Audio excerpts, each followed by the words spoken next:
Good afternoon दोस्तों। Exam guide analysis में आपका स्वागत है। दोस्तों शुरू करते हैं आज के पहले क्वेश्चन के साथ। आज का अपना एग्जाम गाइड एनालिसिस का पहला क्वेश्चन है, हाल ही में भारतीय नौसेना को सौंपे गए तीसरे स्टील्थ विध्वंसक का नाम क्या है? तो दोस्तों हाल ही में जो अपना तीसरा स्टील्थ विध्वंसक है उसका नाम फिलहाल है जो कि इंडियन नेवी को सौंपा गया है। इम्फाल के बारे में बात करें दोस्तों, इम्फाल है वो एक इसरो का प्रोग्राम है, प्रोजेक्ट 15 बी, प्रोजेक्ट 15 बी के तहत इसे 4 स्टील गाइडेड मिसाइल विध्वंसकों में से यह एक पोत है। अर्थात इस प्रोजेक्ट के तहत जो प्रोजेक्ट 15 बी है इसके तहत 4 स्टील्थ गाइडेड मिसाइलों का निर्माण किया जा रहा है, जिसका यह एक चौथा युद्धपोत है। IS इम्फाल क्या है? ये एक युद्धपोत है। दोस्तों इसको डिजाइन किया गया है भारतीय नौसेना के युद्धपोत डिजाइन ब्यूरो ने और इसे बनाया है मजगांव डाक शिप बिल्डर्स लिमिटेड ने। ठीक है, डिजाइन किसने किया है? डिजाइन ब्यूरो ने। और बनाया है इसे जो मजगांव डाक शिप बिल्डर्स लिमिटेड है उसके द्वारा इसे बनाया गया है। दोस्तों जो शिप वगैरह होते हैं भारत में बनाए जाते हैं वो मजगांव डाक शिप बिल्डर्स लिमिटेड के द्वारा ही बनाए जाते हैं मोस्टली। दोस्तों इस जहाज का वजन है 7,400 टन और इसकी लंबाई है 164 मीटर। साथ ही यह 30 समुद्री मील अर्थात 56 किमी प्रति घंटे की रफ्तार से गति कर सकता है। ठीक है दोस्तों, इसे ब्रह्मोस मिसाइल के साथ सतह से सतह हवा में मार करने वाली मिसाइलों, जहाज रोधी मिसाइलों तथा टोरपीडो सहित आधुनिक हथियारों और सेंसर से लैस किया गया है। दोस्तों IS इम्फाल है, इसकी आधारशिला 9 मई 2017 को रखी गई थी, 19 मई 2017 को रखी गई थी। इसे 20 अप्रैल 2019 को समुद्र में उतार दिया गया था। दोस्तों इस युद्धपोत को अगले माह नौसेना में शामिल किया जाएगा, जिससे यह ऐसा पहला स्वदेशी युद्धवंशक युद्धपोत बन जाएगा जिसके कारण यह समुद्री परीक्षणों को पूरा करने में सबसे कम समय लगाएगा। ठीक है, तो ये भारत की एक बहुत बड़ी अचीवमेंट है। इस युद्धपोत का निर्माण करके भारत की समुद्री शक्ति को बढ़ावा मिलेगा। सेकंड क्वेश्चन आता है, भारत ने किस शहर में हाल ही में वनों पर संयुक्त राष्ट्र मंच की मेजबानी की बैठक की है? तो बताओ भारत के कौन से क्षेत्र में जो संयुक्त राष्ट्र मंच है वहां पर वनों की मेजबानी की गई है? तो हाल में यह आयोजन है वो अपने उत्तराखंड के देहरादून में किया गया। नेक्स्ट क्वेश्चन है, महिला FIH हॉकी ओलंपिक क्वालिफायर की मेजबानी कौन सा देश करेगा? तो बताइए दोस्तों, हाल ही में जो महिला HIF हॉकी टूर्नामेंट है ओलंपिक्स वाले वो होने वाले हैं, तो वो होने वाले अपने भारत में। इसकी मेजबानी कौन कर रहा है? भारत कर रहा है। नेक्स्ट क्वेश्चन है, भारतीय सैन्य विरासत महोत्सव के पहले संस्करण का उद्घाटन किस शहर में किया गया? तो दोस्तों हाल ही में भारतीय सैन्य विरासत महोत्सव का पहले संस्करण का उद्घाटन है, बताइए वो कहाँ किया गया है? पटना में किया गया है, भोपाल में, दिल्ली में या फिर गांधीनगर में? तो दोस्तों इसमें इसका हाल ही में जो संस्करण है वो दिल्ली में आयोजित किया गया है। नेक्स्ट क्वेश्चन है, साथू गांव जालोर किस देवता का प्रसिद्ध मेला लगता है? अर्थात ये साथू गांव जालोर में है, वहां पर किस देवता का, लोक देवता है राजस्थान का, जिसका सबसे प्रसिद्ध मेला आयोजित किया जाता है? तो दोस्तों यह मेला लगता है वीर फता जी का। ठीक है, कौन से लोक देवता? वीर फता जी का मेला साधु गांव जालोर में लगता है। दोस्तों यहाँ पर कुछ देवताओं के बारे में दे रखा है, अगर उनके बारे में चर्चा करें तो सबसे पहले अपन वीर फता जी की चर्चा करते हैं। दोस्तों वीर फता जी का मंदिर है वो साधु गांव जालोर में है जो कि राजस्थान में है, यहीं पर इनका मेला भी लगता है। और यह मेला लगता है वो भाद्रपद शुक्ल नवमी को लगता है। कब लगता है? भाद्रपद शुक्ल नवमी को इनका मेला साधु गांव जालोर में लगता है फता जी का। दोस्तों फता जी है वो गायों की रक्षा के लिए जाने जाते हैं और वो गायों की रक्षा करते हुए वीर गति को प्राप्त हो गए थे। इसके अलावा क्वेश्चन में कुछ देवताओं के बारे में भी और दे रखा है, जैसे कि हरिराम जी, तल्लीनाथ जी, बग्गा जी। इनके बारे में चर्चा करें तो तल्लीनाथ जी के बारे में चर्चा करें तो तल्लीनाथ जी का वास्तविक नाम था गोगादेव राठौड़ अर्थात गोगादेव राठौड़, गोगदेव राठौड़। इनके गुरु जी का नाम था जलंधर नाथ, जिले जालंधर नाथ के नाम से भी जाना जाता है। तो कौन थे तल्लीनाथ जी के गुरु? गुरु थे जलंधर नाथ। दोस्तों इनकी तपोभूमि है वो सूर्य मंदिर जालोर में लोकेटेड है, और जो तल्लीनाथ जी है वो ओरण के देवता कहलाते हैं। ठीक है, किसके देवता कहलाते हैं? ओरण के देवता कहलाते हैं।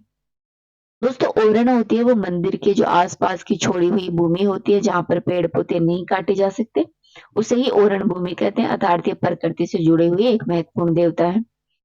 दोस्तों इनके मंदिर की बात की जाए तो इनका मंदिर है वो पांचोटा पहाड़ी जालोर जिले में स्थित है, जो कि अपने राजस्थान में है। कहाँ है? जालोर की पहाड़ी है पांचोटा, वहीं पर इनका मुख्य रूप से मंदिर बना हुआ है। दोस्तों तल्लीनाथ जी है वो मारवाड़ के शासक थे, रावचोड़ा के छोटे भाई थे। और तल्लीनाथ जी है वो शेरगढ़ के सामंत थे। शेरगढ़ है वो वर्तमान के जोधपुर में स्थित है, वहीं के ये मुख्य रूप से सामंत भी थे। दोस्तों तल्लीनाथ जी है वो प्रकृति प्रेमी देवता थे। तल्लीनाथ जी के यहाँ आज भी हरे वृक्ष को नहीं काटा जाता है, क्योंकि ओरण के मुख्य रूप से देवता माने जाते हैं। दोस्तों जब किसी को विषैले कीड़े द्वारा काट लिया जाता है तो जो तल्लीनाथ जी का धान होता है, मंदिर होता है, वहां पर लिया ले जाया जाता है।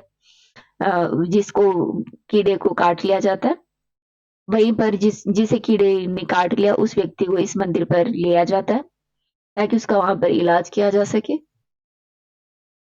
दोस्तों तल्लीनाथ जी ने जोईसो से अपने पिता वीरमदेव की हत्या का बदला दिया था, और इन पर एक पुस्तक लिखी गई थी वीर रामायण, जिसे लिखा था बादर ढाडी ने। ठीक है, बादर ढाडी थे, उन्होंने उन पर वीर मायण नामक एक पुस्तक लिखी थी तल्लीनाथ जी पर। नेक्स्ट बात करते हैं बिग्गा जी की। दोस्तों बिग्गा जी है उनका मुख्य मंदिर है वो रेडी बीकानेर में है। कहाँ है? रेडी में, जो कि अपने बीकानेर में है। बिग्गा जी को गायों की रक्षा करते हुए वीर गति को प्राप्त होने वाले मुख्य देवता के रूप में पूजा जाता है, अर्थात गाय रक्षक देवता थे बिग्गा जी। दोस्तों ध्यान रखना बिग्गा जी है वो जाखड़ समाज के कुल देवता है। कौन से समाज के? जो जाखड़ समाज है उसके कुल देवता बिग्गा जी है। नेक्स्ट बात करते हैं हरिराम जी। तो हरिराम जी का मुख्य मंदिर है वो झोरडा गांव नागौर में स्थित है। दोस्तों इनका मेला है वो भाद्रपद शुक्ल नवमी को, अर्थात जो ऋषि पंचमी आते हैं उसके दिन इनका मेला लगता है। झोरडा गांव नागौर में लगता है।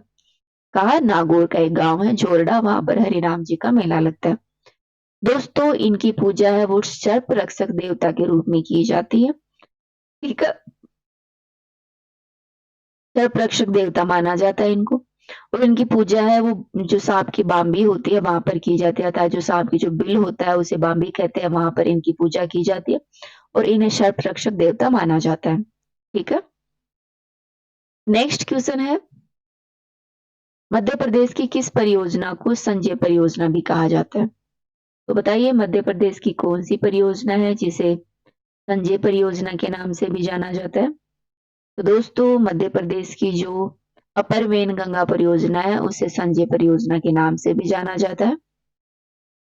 नेक्स्ट क्वेश्चन है हर्यक वंश का अजात शत्रु किसका पुत्र था? अर्थात हर्यक वंश का एक शासक था अजात शत्रु, वह किसका पुत्र था? तो बताइए। दोस्तों अजात शत्रु है वो बिंबिसार का पुत्र था। अपन हर्यक वंश के बारे में बात करें तो हर्यक वंश है वो मगध राजवंश पर शासन करने वाला तीसरा सबसे बड़ा राजवंश माना जाता है। ये था मगध राजवंश। यहाँ पर शासन करने वाला तीसरा सबसे बड़ा राजवंश कौन सा था? हर्यक वंश।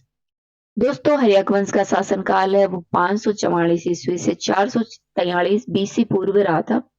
लगभग हर्यक वंशों पर शासन किया था। 131 वर्ष तक हर्यक वंशों का शासन रहा मगध पर। गाइस हर्यक वंश की स्थापना 544 बीसी में बिंबिसार ने की थी। कब की थी? एक प्रोद्योतक वंश था, उसका अंत करके उसके जो अंतिम राजा थे वर्तिवर्धन, उसकी हत्या करके बिंबिसार ने इस वंश की स्थापना की थी।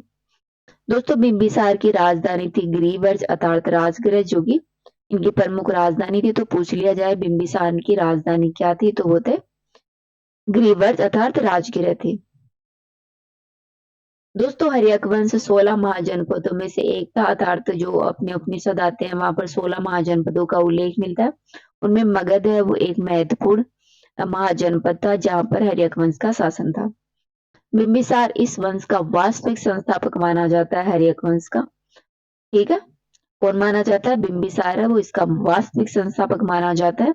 और प्रथम शक्तिशाली राजा कौन था? बिंबिसार। तो बिंबिसार अंग राज्य को जीतकर उन्होंने मगध में मिला लिया था। तो पूछ लिया जाता है कि कौन सा राजा था जिसने अंग को जीतकर मगध में मिलाया, तो वो बिंबिसार था और अपने पुत्र अजातशत्रु को वहां का शासक नियुक्त किया था। दोस्तों, मगध राज्य की प्रारंभिक राजधानी राजगृह थी। मत्स्य पुराण में बिंबिसार को क्षेत्रोजस अर्थात जैन शास्त्रीय श्रोणिक भी कहा जाता है। क्या कहा जाता है? मत्स्य पुराण है उसमें बिंबिसार को क्षेत्रोजस कहा जाता है और जैन साहित्य में श्रोणिक के नाम से भी जाना जाता है। श्रोणिक के नाम से बिंबिसार ने अपने राजवेद को अवंती नरेश चंड प्रदत्त को चिकित्सा उपचार हेतु भेजा था। तो पूछ लिया जाता है कि बिंबिसार का राजवेद कौन था, तो वो जीविक था। कौन था? जीविक। जीविक किसका राजवेद था? बिंबिसार का। तो इस राजवेद को बिंबिसार ने जो अवंती के नरेश थे चंड प्रोदत के इलाज के लिए भेजा था।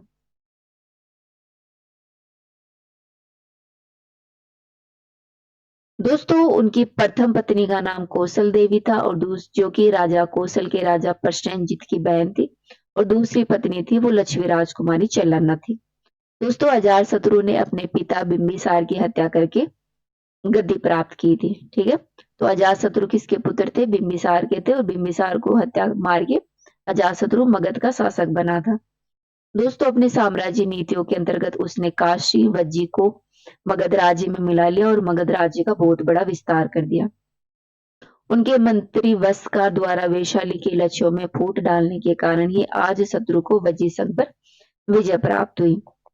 अजातशत्रु को इस युद्ध में अजातशत्रु ने विभिन्न हथियारों का प्रयोग किया जिसमें प्रमुख थे रथमूसले और महाशिला कंटकम तथा महाशिला कंटक इनके प्रमुख हथियार थे। पूछ लिया जाता है कि कौन सा राजा था जिसने रथ मूसले और महाशिला कंटक हथियारों का प्रयोग किया था, तो वो हर्यक वंश का राजा था अजातशत्रु। दोस्तों, लिच्छियों के आक्रमण की सुरक्षा के लिए अजातशत्रु ने अपनी राजधानी राजगृह को बहुत सुदृढ़ किया, वहां पर दुर्गों का निर्माण करवाया। इसके शासनकाल में 8वें बौद्ध निर्माण का आयोजन भी किया गया था और इसने राजगृह पर बौद्ध स्तूपों का निर्माण भी करवाया। तो पूछ लिया जाए कि कौन से जो बौद्ध संगति का आयोजन हुआ था इसके समय अजातशत्रु के समय और बुद्ध को निर्माण भी प्राप्त हुआ था। पूछ लिया जाता है कि प्रथम बौद्ध संगति का आयोजन किसके शासनकाल में हुआ था, किसने करवाया था, कब और कहाँ करवाया था? तो दोस्तों, प्रथम बौद्ध संगति का आयोजन है वो हर्यक वंश के राजा अजातशत्रु ने करवाया था राजगृह में, जहां इनकी राजधानी थी। वहां पर एक गुफा है सतपर्णी गुफा, वहां पर इसका आयोजन किया गया था, जहां पर बुद्ध की शिक्षाओं को सुत्त पिटक और विनय पिटक में लिपिबद्ध किया गया था। तो सुत्त पिटक और विनय पिटक को लिपिबद्ध किया गया था। कब किया गया था? प्रथम बौद्ध संगति में किया गया था। ठीक है, सुत्त पिटक और विनय पिटक को प्रथम बौद्ध संगति में राजगृह के सतपर्णी गुफा में। दोस्तों, पुराणों के अनुसार 28 वर्ष और बौद्ध साक्ष्यों के अनुसार 32 वर्ष तक अजातशत्रु ने राज किया था। ठीक है, और राजगृह में अजातशत्रु ने विभिन्न स्तूपों का निर्माण करवाया था। दोस्तों, हर्यक वंश के अंतिम राजा अजातशत्रु की हत्या करके उदयन राजा बना। ठीक है, उदयन ने पुराणों जैन ग्रंथों के अनुसार गंगा और सोन नदियों के सामने पाटलिपुत्र नामक नगर की स्थापना की थी और उसे राजधानी भी बनाया था। तो ये पूछ लिया जाता है कि पाटलिपुत्र को किसने बसाया था? उदयन ने बसाया था। हर्यक वंश का राजा था उदयन, उसने पाटलिपुत्र को बसाया, जो कि गंगा और सोन नदियों के बीच का क्षेत्र है। पाटलिपुत्र को कुसुमपुरा के नाम से भी जाना जाता है। दोस्तों, उदयन था वो जैन धर्म को मानने वाला प्रमुख शासक था। गाइस, इस वंश का अंतिम शासक था वो नाग दर्शक था, जिसे दर्शक के नाम से भी जाना जाता है। इस दर्शक को शिशुनाग नामक एक अमात्य ने पद से हटा दिया और वहां की गद्दी को समाप्त कर दिया और उसकी जगह शिशुनाग वंश की स्थापना कर दी। ठीक है, तो हर्यक वंश के बाद में आया शिशुनाग वंश। शिशुनाग वंश की स्थापना शिशुनाग ने की थी, हर्यक वंश के अंतिम शासक नागदशक को हराकर। ठीक है, तो ये अपन ने जाना हर्यक वंश के बारे में। नेक्स्ट क्वेश्चन है, टेलीग्राफ लाइन सर्वप्रथम कहां से कहां तक बिछाई गई? तो दोस्तों, टेलीग्राफ लाइन है वो भारत में सर्वप्रथम कलकत्ता से आगरा के बीच में बिछाई गई थी। सही है क्या मेरा आंसर? बताइए, मैं सही बोल रही हूँ गलत बोल रही हूँ? तो दोस्तों बताइए, इसका आंसर है कलकत्ता से आगरा तक की पहली जो railway line sorry telegraph line है वो बिछाई गई थी। नेक्स्ट क्वेश्चन है, संघीय मंत्रिपरिषद में सबसे लंबी अवधि तक लगातार एक ही विभाग का कार्यभार संभालने वाले केंद्रीय मंत्री कौन थे? तो दोस्तों राजकुमार अमृत कौर है, वो संसद के सबसे लंबे टाइम तक कार्यभार संभालने वाले केंद्रीय मंत्री रहे राजकुमार अमृत कौर। ये आप यहाँ पर आंसर की देख सकते हैं। ठीक है, तो इस वीडियो में इतना ही। कमेंट में बताइए आपको लेक्चर कैसा लगा। तो थैंक यू।